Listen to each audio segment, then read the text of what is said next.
Muy buenas noches, qué gusto que nos acompañe en esta edición nocturna de jueves. Les saluda María Fernanda Chacón. Arrancamos con un repaso de nuestra agenda informativa. ¿Cuánto representa el despido de personal de Intel para nuestra economía? ¿Por qué razón decidieron buscar el mercado asiático? En minutos profundizamos. La bestia, armas largas, policías ubicados 100 metros a la redonda, lo que cuesta logísticamente el operativo de traslado de Celso desde la cárcel a la sala de juicios. Muchas leyes aprobadas para prohibir el plástico, pero en la práctica seguimos sin reglamentos. La PCD desarticula más ventas de garaje de droga en barrios. La cocaína permanece como la más vendida. Y un concurso de robótica para adolescentes llama la atención. Le contaremos en nuestra sección de tecnología.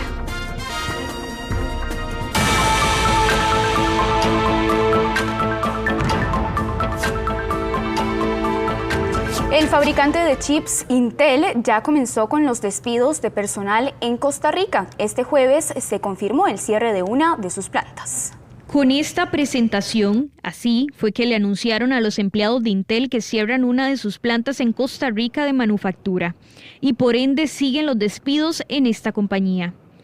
Se ha tomado la decisión comercial para concluir las operaciones de fabricación en Costa Rica. Los productos se transferirán gradualmente a Malasia y Vietnam. La decisión es clara e incluye la reducción paulatina y cierre de la planta de ensamble y prueba de Intel en Costa Rica para irse a Asia a invertir. Es importante decir que el impacto que esto tiene, por supuesto, en las familias y en el ecosistema social de la región va a ser importante porque es una planta grande, serán, entre 600 y 700 empleos, probablemente los que están en este momento en este cierre. La situación ha dejado sin empleo a cientos de personas en los últimos meses. Por ejemplo, en el sitio web de Intel, dice que tienen 3.400 empleados directos, aunque en el comunicado enviado a la prensa dicen que en la actualidad cuentan con más de 2.000 empleados a tiempo completo, lo que evidencia una clara reducción de personal en los últimos meses.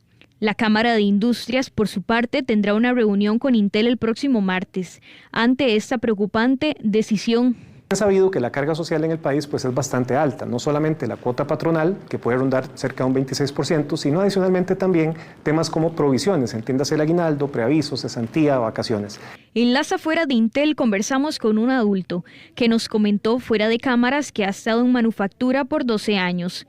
Laborará hasta diciembre, es uno de los despedidos, ya que todo el área de manufactura se va.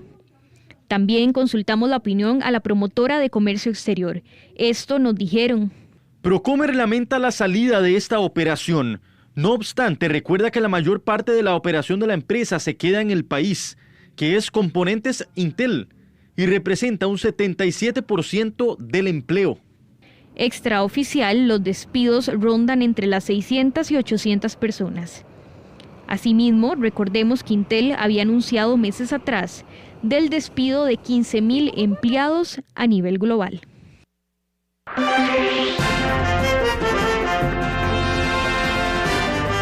Bueno, y precisamente para ampliar más sobre este tema y las repercusiones que traerá para el país, nos acompaña Luis Vargas, quien es economista de la UCR. Don Luis, muy buenas noches, gracias por acompañarnos en esta edición nocturna. Primero, ¿cuánto representa para el país en este momento la pérdida de empleos? Estamos hablando que serían cerca de 800 empleos, lo que representa un 23% del total de las personas que se quedarían sin trabajo para diciembre.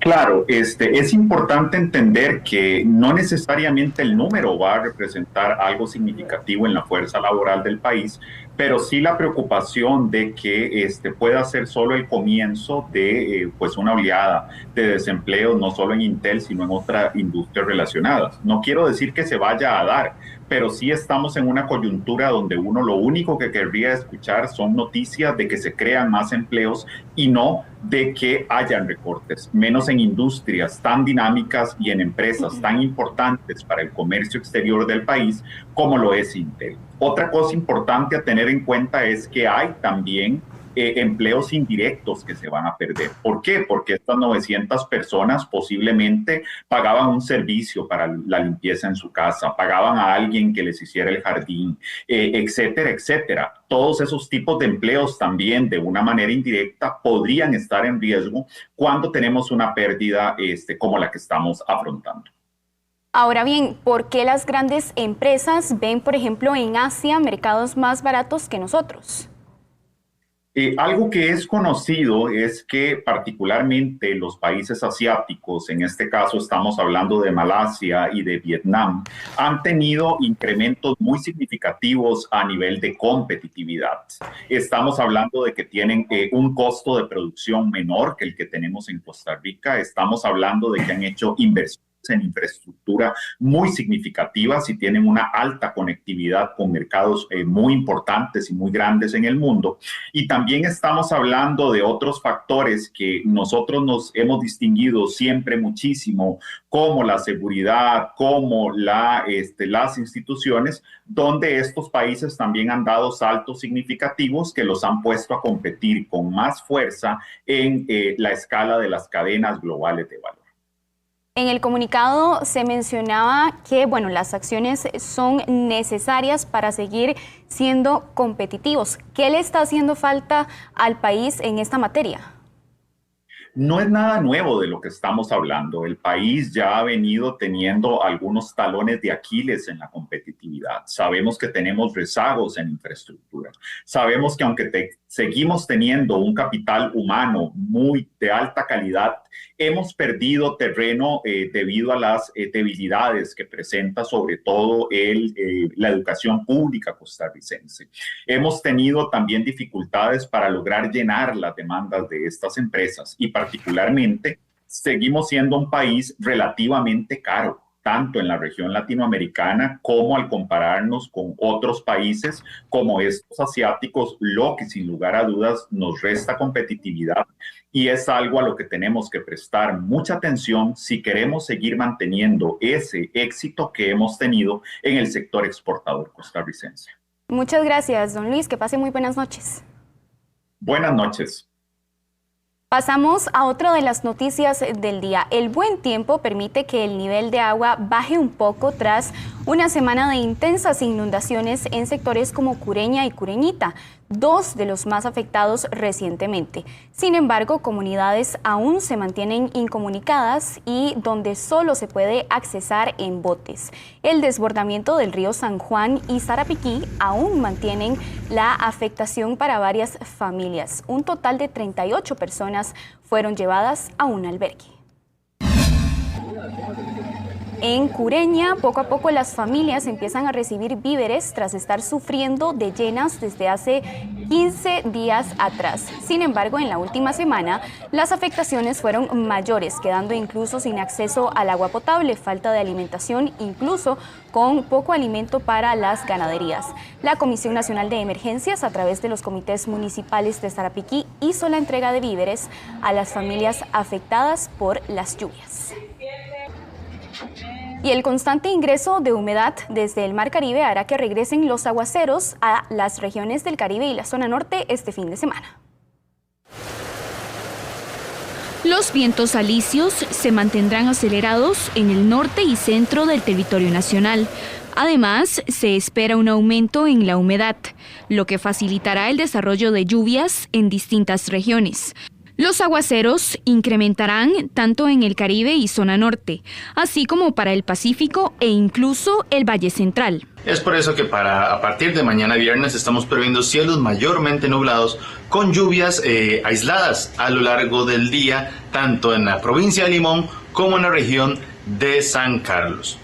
Eso sí, para el Valle Central, las precipitaciones van a ser muy escasas, por lo menos para este viernes, limitándose la posibilidad de lluvias hacia el sector de la cordillera, cercano tanto a la zona norte como el Caribe Norte. Lugares en donde algunas de estas lluvias que ocurrirán en estos lugares podrían trasladarse hacia el centro del país. La onda tropical número 18 ingresará a la región el sábado. Este sistema reforzará significativamente las lluvias a lo largo del territorio nacional.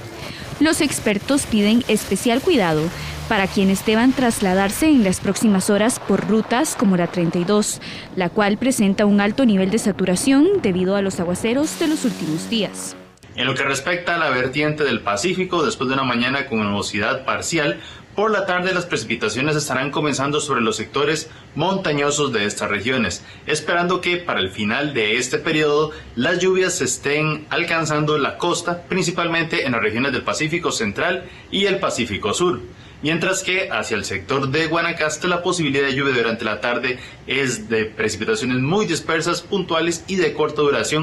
Otros de los sectores con saturación de suelos son el Caribe y la zona norte, donde los porcentajes rondan entre un 60 y 80%. En lugares como Upala, Guatuso y Sarapiquí ya alcanza el 90%. Esto quiere decir que prácticamente cualquier lluvia adicional puede generar deslizamientos.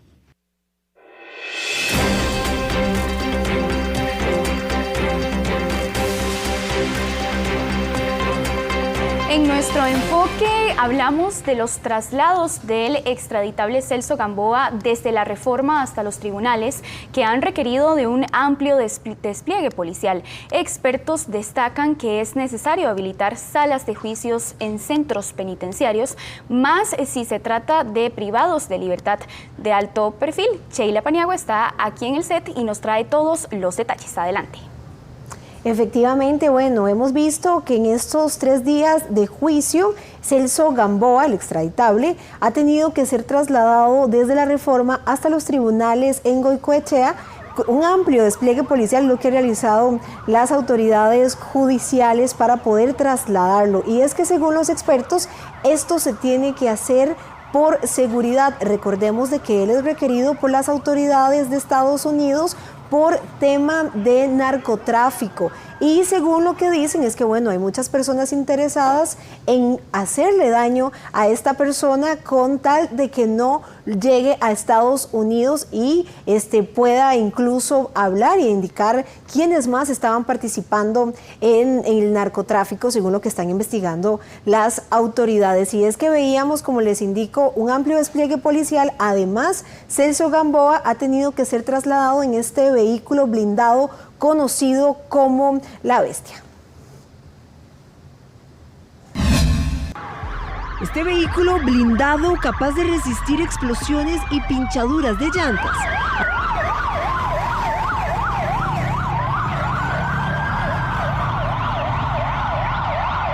ha sido utilizado para trasladar al extraditable Celso Gamboa durante los 3 días de juicio. Su custodia ha implicado un amplio operativo, oficiales con armas largas, cierres perimetrales como la calle norte de los tribunales de Goicoechea, fuerte presencia del OIJ y la fuerza pública, y hasta una unidad canina encargada de resguardar su seguridad. Además, en los tribunales hay 2 anillos de seguridad, uno en la entrada principal y otro al ingresar a las salas de juicio. Celso Gamboa, dentro de la sala, está custodiado por 2 oficiales de la sección de cárceles y en los pasillos hay equipo táctico. Expertos aseguran que al tratarse de un presunto narcotraficante que aparentemente tenía vínculos con cárteles como el Clan del Golfo y el de Sinaloa, y además por ser requerido por los Estados Unidos, es necesario este amplio operativo. Puede hacer entender a las autoridades, sobre todo tácticas, de que lo pueden eliminar, ¿verdad? Eliminar para que precisamente no vaya a mencionar nombres ni circunstancias, y eso hace que las unidades tácticas, como por ejemplo el CERT del OIJ, pues intervengan para garantizarle la vida a él. Incluso aquí en Costa Rica, al parecer, hay muchos interesados en que Celso Gamboa no sea extraditado a Estados Unidos. Hasta ahora, bueno, no ha sucedido, pero que hay armas aquí para hacerlo, hay armas. Y que hay más de uno que se puede animar a hacerlo de acuerdo a la cantidad de plata que le puedan ofrecer. Pues en materia de seguridad, el hecho de que no pase nada es que estuvo bien el operativo. Mientras tanto, hay expertos que aseguran que en los centros penitenciarios deberían habilitar espacios donde puedan realizar juicios, más cuando los imputados son de alto perfil. Espacios pertinentes como para que se haga ese trabajo y no hacer todo ese gran operativo toda esa acción de logística que pone en riesgo a gente que de pronto no tiene nada que ver con el tema. Las autoridades judiciales indican que no es la primera vez que utilizan la bestia para trasladar a presuntos delincuentes. Por ejemplo, Ojos Bellos y los Gary Gary también han sido trasladados en estos vehículos debido a su perfil de peligrosidad. Sheila, bueno, ¿cuántas veces hemos visto un despliegue de ese calibre en el país? Que yo recuerde han sido pocos los casos. Efectivamente, incluso ahora el experto nos decía, y es que la gente no está acostumbrada a ver este amplio operativo para trasladar a un privado de libertad hacia los tribunales. Sin embargo, bueno, es un operativo necesario para poder resguardar la vida del ex magistrado. Recordemos que este juicio que se está llevando es por tráfico de influencias. Además, también hay otros imputados como Johnny Araya y también la exfiscal Berenice Smith. La pregunta que quizá muchos televidentes se hacen, bueno, ¿por qué con Celso sí aplica todo este despliegue y con otros, quizá en una situación similar, no aplica?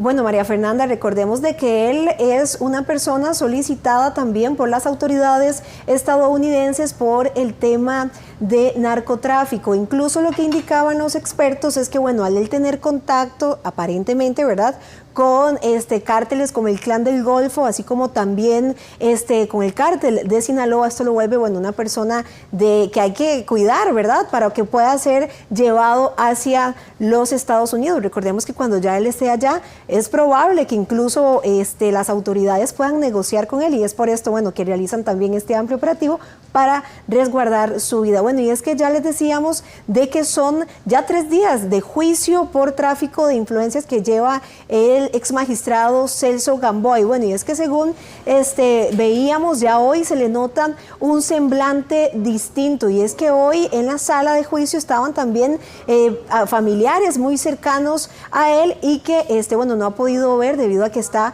en máxima seguridad en la Reforma. Y es que hoy hubo también una testigo clave en este juicio, quien estaba contando un poco sobre el por qué esta persona, bueno, está siendo también investigada. Don Celso me mandó a llamar a su oficina, que quedaba pues muy cerca de la mía, en la Fiscalía General. Yo me presenté a su oficina, él se encontraba ahí con don Justo Pastor, y me preguntan que si yo sé algo de una información enviada a la Nación confirmando una causa penal contra don Johnny Araya. Entonces yo le contesté que sí, efectivamente, que era parte de una gran lista de solicitudes que había enviado la periodista Mercedes Agüero. Y él me pregunta que por qué yo envié esa información. Entonces yo le mencioné y yo la envié porque, bueno, esas consultas se tramitaron, llegó la información de la Fiscalía Anticorrupción, se confirmó. Incluso recuerdo que en esa misma lista iban 2 causas más contra don Johnny, en las que él aparecía, entre las que la Fiscalía había solicitado la desestimación, ¿verdad? Y una de esas era una que estaba abierta, una causa de investigación. Entonces él me manifiesta que él ya revisó el expediente, que ahí no hay nada. Y en ese mismo acto le pidió a don Justo Pastor que por favor llamara a don Johnny Araya para que le dijera que enviara una carta a la fiscal adjunta de la Fiscalía Anticorrupción, doña Berenice, y le pidiera que le hiciera una certificación para que le indicara que él no formaba parte de esa causa.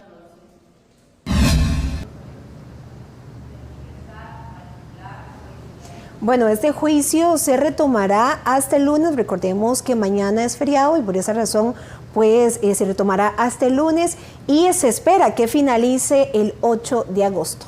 Gracias, Sheila, por los detalles. Pasamos a otros temas porque le contamos que en Costa Rica se han aprobado muchas leyes para reducir el uso del plástico. Sin embargo, un informe reporta que muchas de ellas en la práctica no han funcionado al 100%. ¿Por qué? Jeffrey Naranjo nos trae esa respuesta. Adelante, Jeffrey, buenas noches.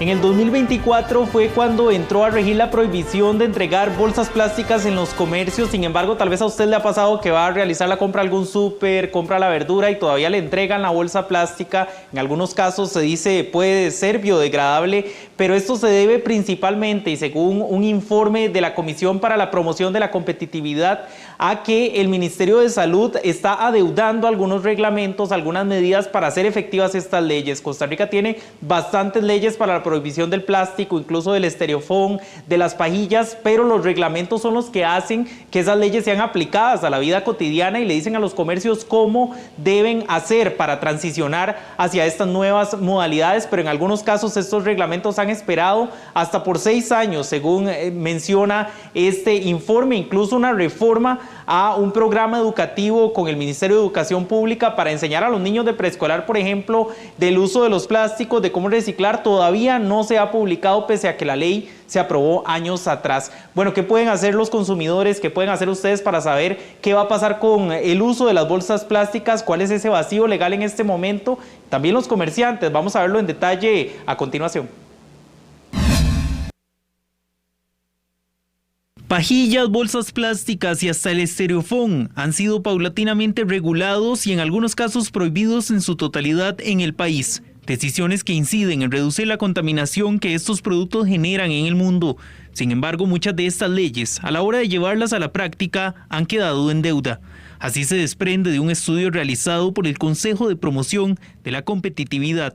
Que hay mucha normativa y que eso es positivo. El problema que tenemos es la falta de ejecución de esa normativa. La Ley de Gestión Integral de Residuos, publicada en el 2010, establece la obligatoriedad de establecer por parte del Ministerio de Salud un sistema nacional de información sobre el manejo de residuos.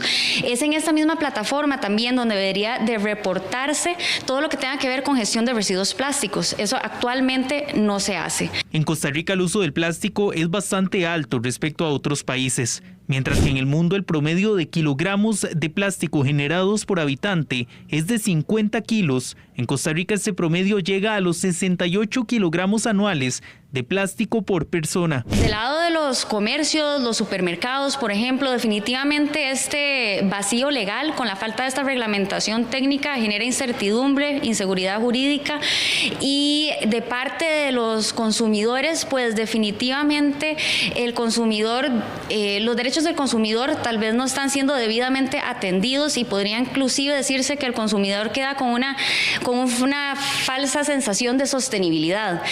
Por su parte, la Cámara Costarricense de la Industria del Plástico reporta que muchos comercios han tomado medidas para transicionar hacia productos más sostenibles, pero ante el faltante de normativa muchas veces quedan en el limbo. En el tema de la legislación falta un poco más de certidumbre en el caso de botellas y en el caso de bolsas. Por ejemplo, en esta misma ley al momento nosotros no contamos con el reglamento de bolsas. Se intentó conocer alguna respuesta del Ministerio de Salud ante esto. Sin embargo, al cierre de edición no habían emitido un pronunciamiento. Pese a este panorama, usar menos plásticos, clasificar y reciclar adecuadamente este material, evitar las bolsas plásticas o pajillas, son prácticas que sin duda generan importantes beneficios al ambiente que habitamos y una menor contaminación. Jeffrey, bueno, ¿cómo puede hacer la población para no verse afectada o confundida mientras se emiten estos reglamentos pendientes?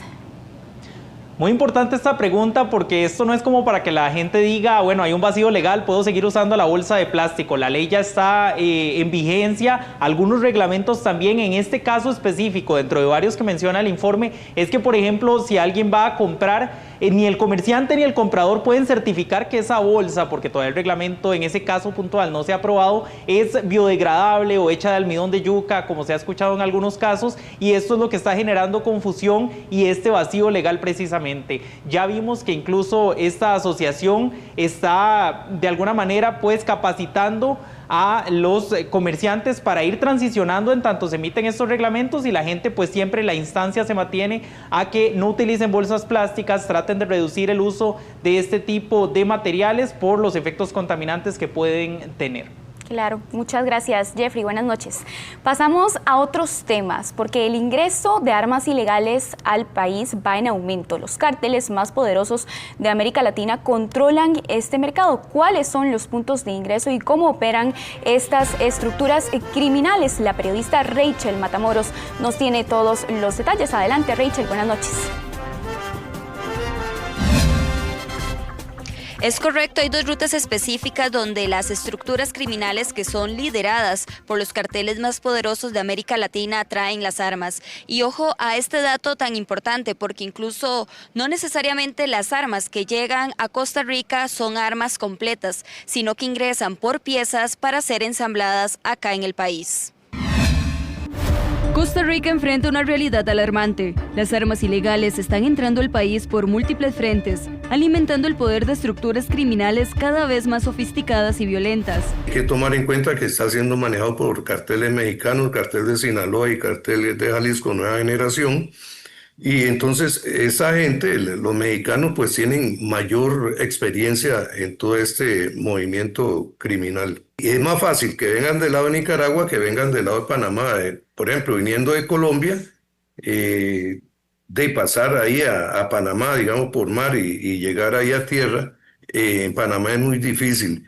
Pero sí hay rutas. Por ejemplo, hay una ruta ahí en Limón que es de Portete a San Andrés.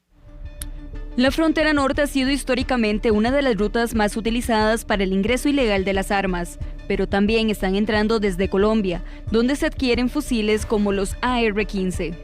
Veamos, el modo de operar de estas estructuras criminales es que desde San Andrés, en Colombia, traen las armas.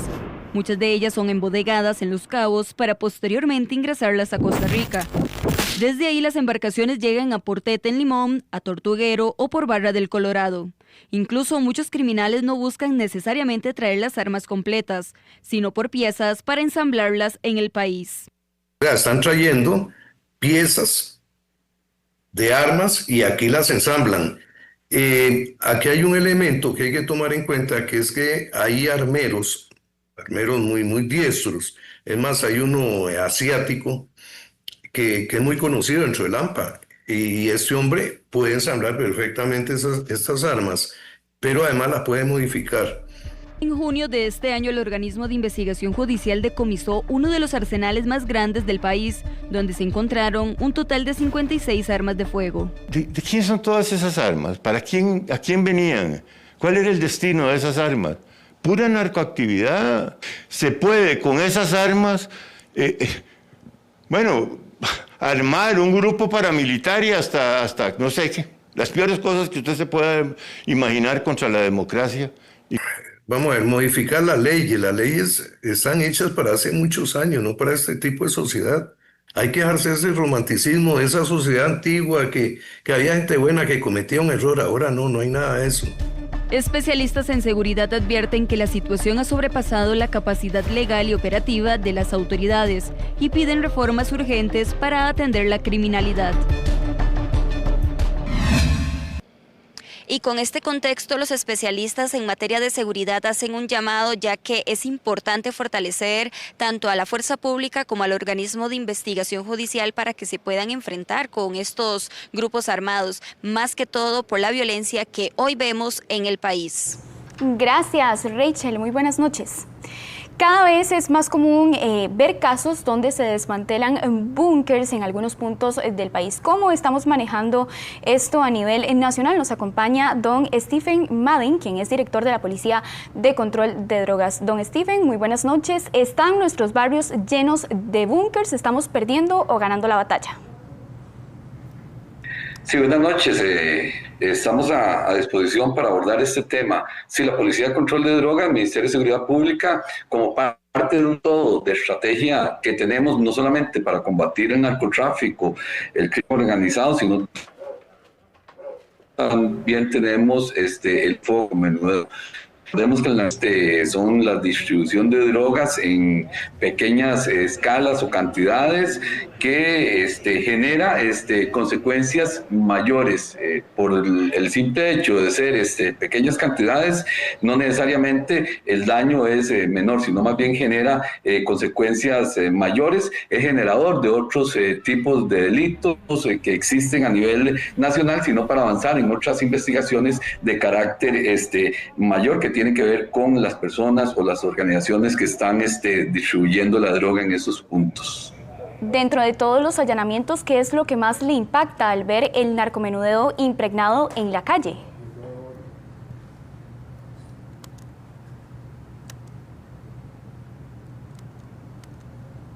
Bueno, refiriéndonos al tema del daño social que se ocasiona, tenemos que considerar de que muchos de estos puntos son ubicados muy cercanos a centros educativos, llámese escuelas, colegios.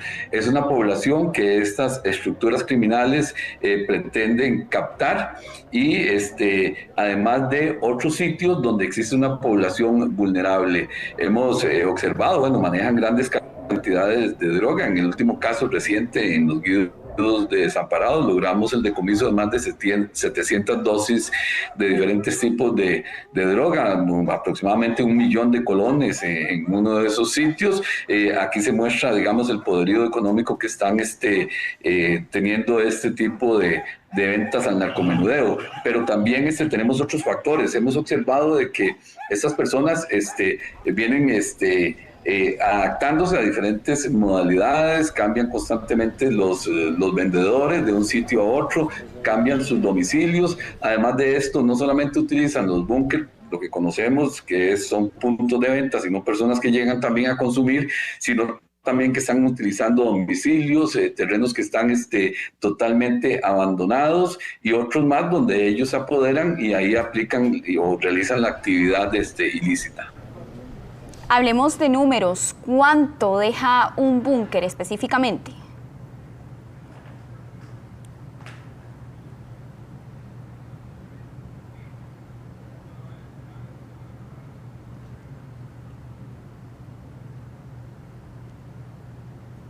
Bueno, hablando de búnker, tenemos una gran cantidad en todo el territorio nacional y todos estos pertenecen a los diferentes grupos o estructuras criminales.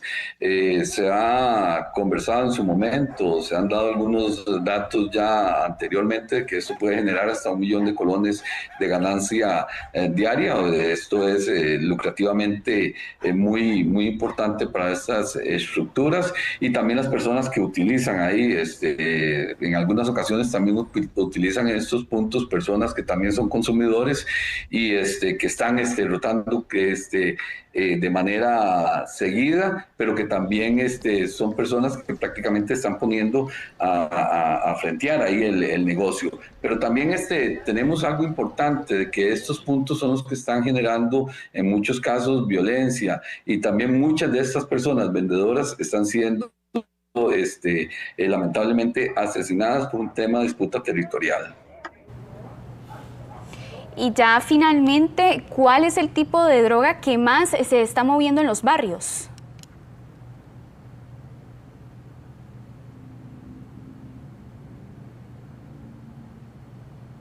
Bueno, por lo general lo que se está manejando en estos sitios es crack, que es la droga más vendida en este tipo de actividades, pero y más consumida. También tenemos marihuana y cocaína.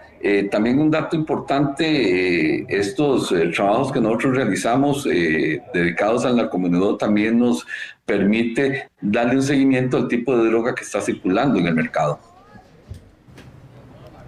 Muchas gracias, don Stephen. Buenas noches.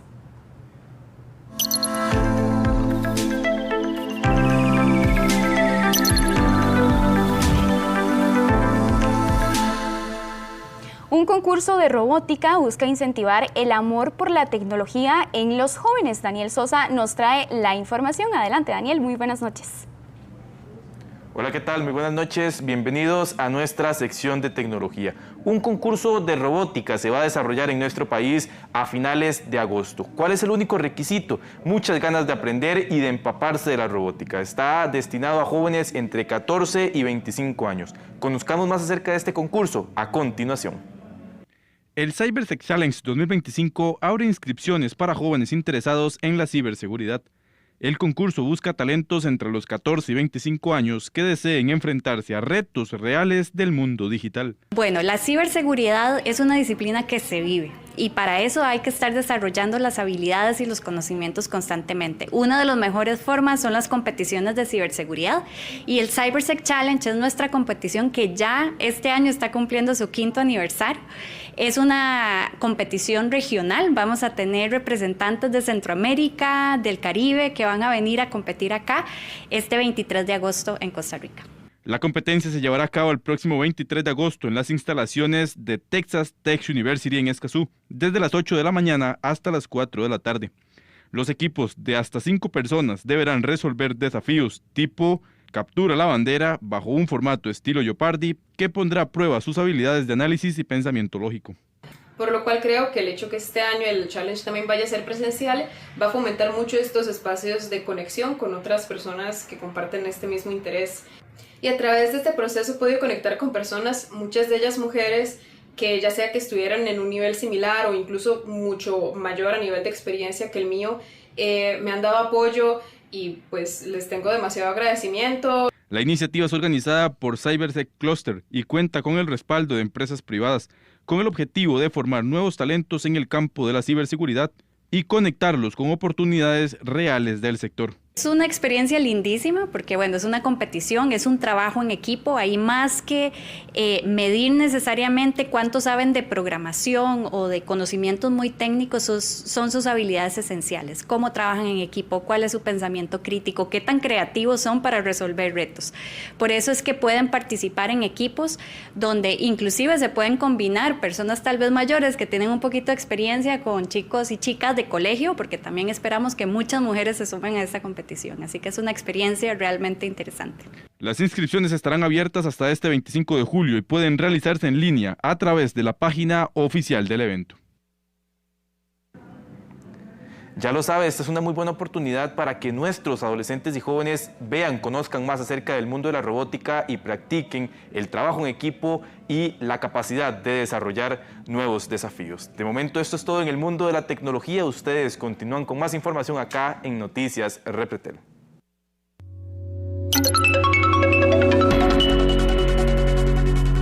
A esta hora repasamos cómo cierra el tipo de cambio del dólar este jueves. La venta finaliza en 507,83 y la compra en 501,78.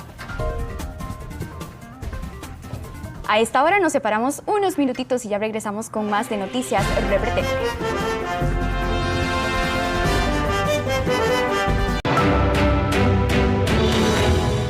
Gracias por continuar informándose con Noticias Repretel. Hacemos balance a esta hora porque la región se prepara para la fase más activa de la temporada de huracanes 2025. ¿Cuáles son algunas de las actualizaciones sobre este tema? Bueno, nos acompaña don Maximiliano Campos, quien es secretario ejecutivo del Comité Regional de Recursos Hidráulicos y también del Sistema de Integración Centroamericana. Muy buenas noches y gracias por acompañarnos. Muy buenas noches y gracias a ustedes por la invitación. Don Maximiliano, bueno, ¿cuánto podrían afectar estas lluvias y también este tipo de sistemas, especialmente en zonas productivas para estos meses que sabemos que son los más fuertes de lluvia y de sistemas y demás? Bueno, es importante entender que estos meses que vienen, agosto, septiembre, octubre, son los meses más fuertes de la estación lluviosa. Y esto es producto de un montón de cosas, pero lo más importantes es cuánto se acercan los ciclones tropicales. Y cuando hablamos de ciclones tropicales, hablamos de huracanes, tormentas y depresiones, más o menos en ese orden. Es como una familia, ¿no? Los huracanes los más grandes y por categorías, y las depresiones las más pequeñas. ¿Cuántos se acercan a Centroamérica? ¿Cuántos entran a la cuenca del Caribe? Pero a pesar de que están en el Caribe y pueden estar un poco lejanos, hay efectos indirectos de esos huracanes que aún estando en el Caribe, su mayor afectación es en el Pacífico. Entonces pensemos en lo que es la productividad que tenemos en Centroamérica y particularmente en Costa Rica. Entonces es cuando tenemos los famosos temporales, las inundaciones y bueno, y todas las consecuencias de las cuales podemos hablar.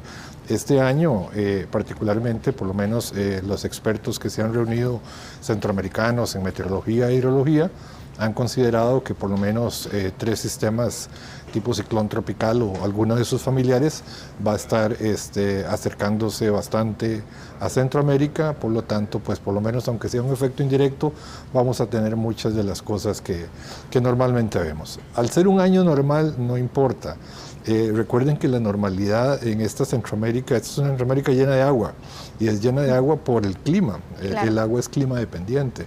Entonces, ciertamente, pues, aunque sean condiciones normales, neutras, en cuanto al niño y la niña, siempre vamos a tener suficiente precipitación que va a ocasionar bastantes daños, ¿no? Con estas proyecciones, ¿cuál es la afectación que se podría ver, sobre todo en zonas marino-costeras, que poco se habla de esto, también incluso cómo repercute en la pesca, en el turismo y demás para la región, no solo también para Costa Rica? Claro, ese es un tema muy poco tocado realmente, la relación entre lo que hacemos en el continente, en la parte de las cuencas, las ciudades como estas, y su relación con las desembocaduras y las zonas cercanas a las costas, que es donde muchos de los pescadores artesanales realizan su trabajo, ¿no?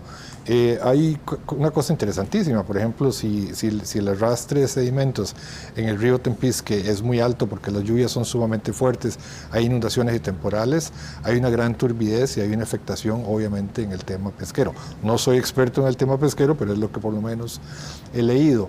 Y también pues se genera mucha turbulencia que tiende a afectar, y si esto pues afecta con lluvias muy fuertes, también los riesgos a las personas, sobre todo de nuevo pescadores artesanales. Hay pesca deportiva muy sofisticada, con barcos con radares, fotografías satelitales, georreferenciamiento y todo esto que les permiten penetrar un poco más, ¿no? Pero ciertamente, por lo menos cuando hay condiciones severas, sobre todo en tierra, desembocaduras de ríos, pues sí hay una afectación muy importante y se traduce pues obviamente en el bienestar de las personas que cuentan con sus oportunidades para la pesca, ¿no? ¿Cómo deberían de prepararse las personas, especialmente las que viven en zonas vulnerables? Bueno, la mejor forma de prepararse es a través de la información. Hablando de Costa Rica en particular, este es un país privilegiado, tiene uno de los mejores servicios meteorológicos de la América Latina, yo diría que está en el top 3 en cuanto a lo que es personal, profesional y tecnología, y continúa creciendo en esos campos, ¿verdad?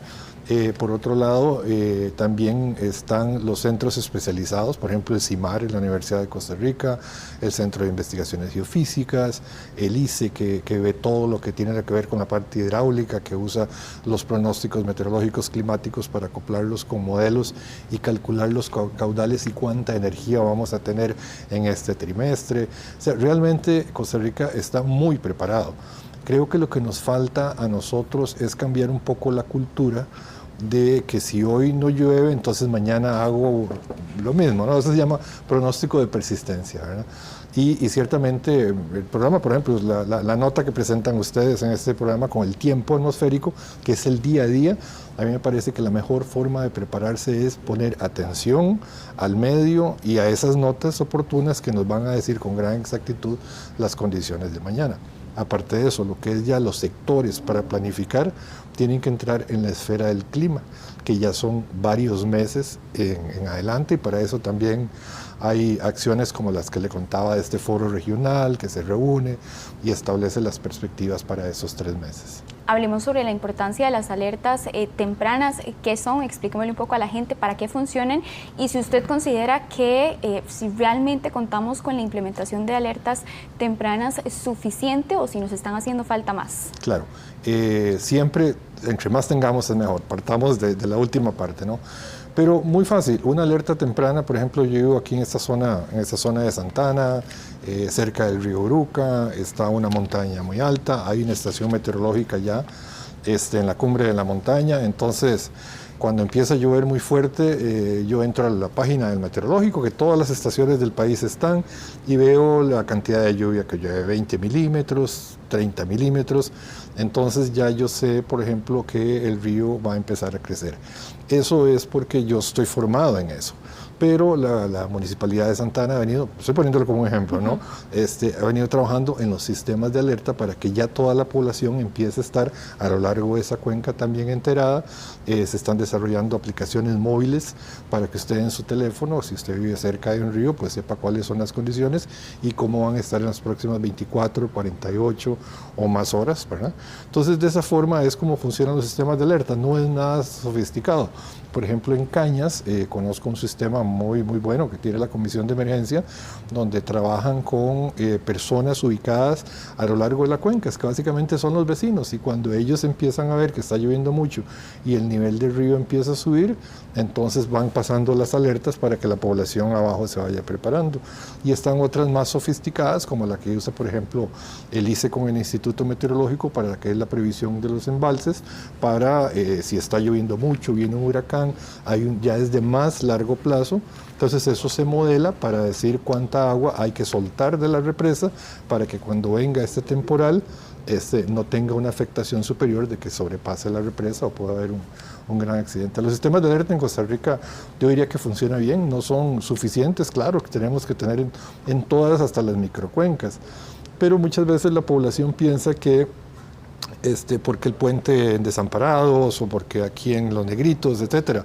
Lo que pasa es que ya estamos hablando de otra cosa, ¿verdad? Estamos hablando de cómo el ser humano se le metió a los ríos y las casas las tenemos colgando de las pendientes y todo este tipo de cosas, que ya son más del ordenamiento territorial. Entonces, una alerta temprana nunca será suficiente si el ordenamiento territorial no es eficiente.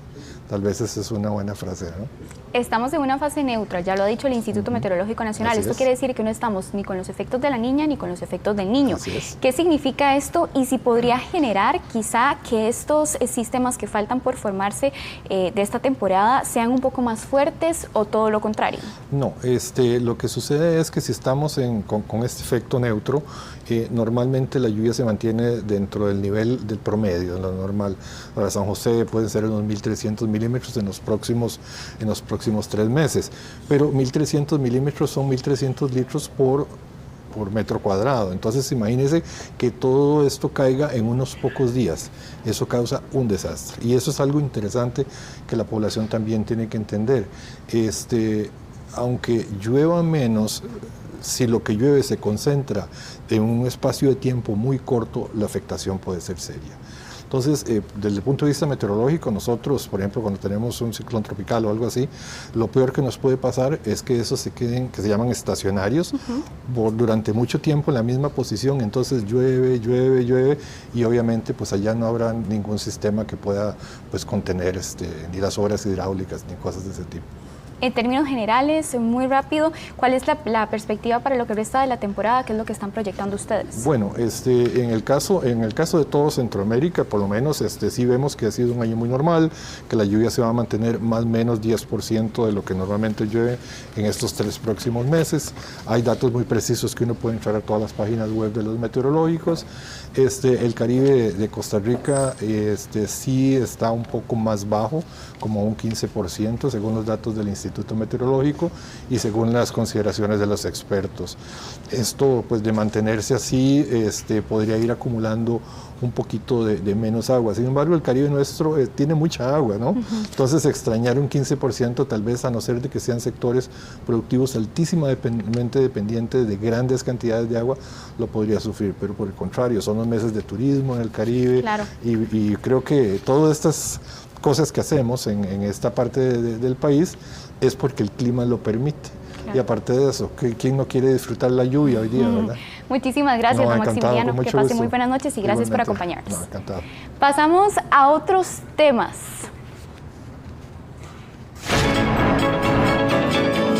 De desempleo. La presidenta de México, Claudia Sheinbaum Pardo, destacó que su país se encuentra entre las naciones con niveles más bajos de desempleo. En cuanto a la región de América Latina, México ocuparía un lugar entre los primeros 5 países con menor nivel de desempleo, con cifras muy por debajo de Chile, Brasil o Uruguay. El desempleo en México es muy bajo comparado con muchos otros países del mundo. También hay que ponerlo en comparación, porque los aranceles no solo afectan a México, afectan a todo el mundo.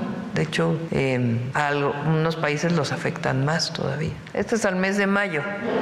Tasa de desempleo mensual por país. Colombia 9%, Chile 8.9%, Canadá 7%, Australia 6.9%, Italia 6.5%, Alemania 6.3%, Bélgica 6.2%, República Checa 4.2%, Estados Unidos 4.2%, Australia 4.1%, México 2.7%, Corea del Sur 2.7% y Japón 2.5%. Entonces estamos entre los países con menos desempleo. Cabe detallar que en el ranking de países de América Latina con menos tasas de desempleo, Guatemala y Bolivia encabezarían la región. Sin embargo, sus cifras pueden estar distorsionadas por una alta tasa de empleo informal y autoempleo. La mandataria mexicana también destacó que la disminución del empleo formal a nivel mundial se vio afectada, entre otras cosas, por la influencia de las decisiones arancelarias de Estados Unidos, pero que ahí es donde cada gobierno debe tomar medidas para evitar que la crisis impacte de manera significativa al interior de su territorio. Y en el caso de México se tiene un plan que, entre otras acciones, incentiva la construcción pública y privada